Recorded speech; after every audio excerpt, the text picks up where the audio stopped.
yayana ne, ka san irin son da yake ma kau. Baki ba shi labari ba baby. Na ba shi. Ai ina kaunar ka sosai. Na san ka gaji shi yasa na dawo shayi sosai. Saboda irin ku. Wannan kowa daga ciki baby. To shi kenan. Sai na ji kira. Waje saura. Shan ne da daɗi. Gaskiya. Za a kula da shan.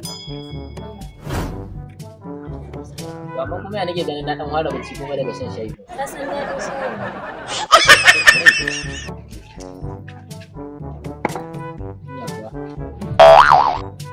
Yaya. Na'am. Fito yayi bacci. Ina farka shi. Wannan mafiyaci ne naira 20 ce a jikin shi. Bayan dawo kira wani da Allah.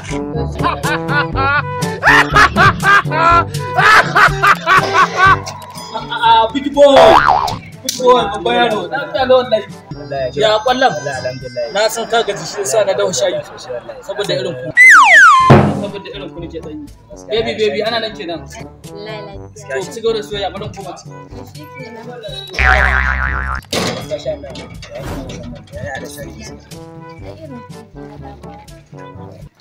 Amma na shan yana sa bacci wallahi baby. Gaskiya ka. Na Ka sani. bacci ma yake ne kama na wallahi. To za ka iya kwanci. Yaya.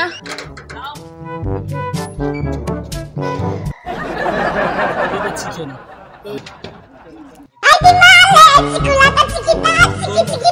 Amma da ƙanakin kira ma wani da naira 20.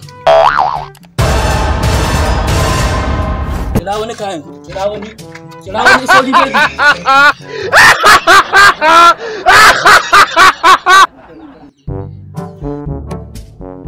Baby, ana nan kenan.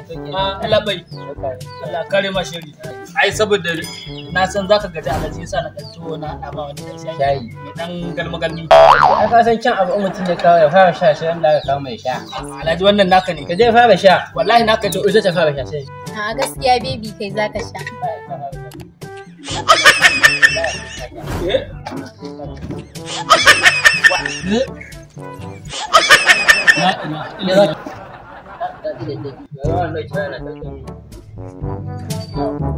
Waye wannan baby? Ka sha mana. Baby ban san shi ba.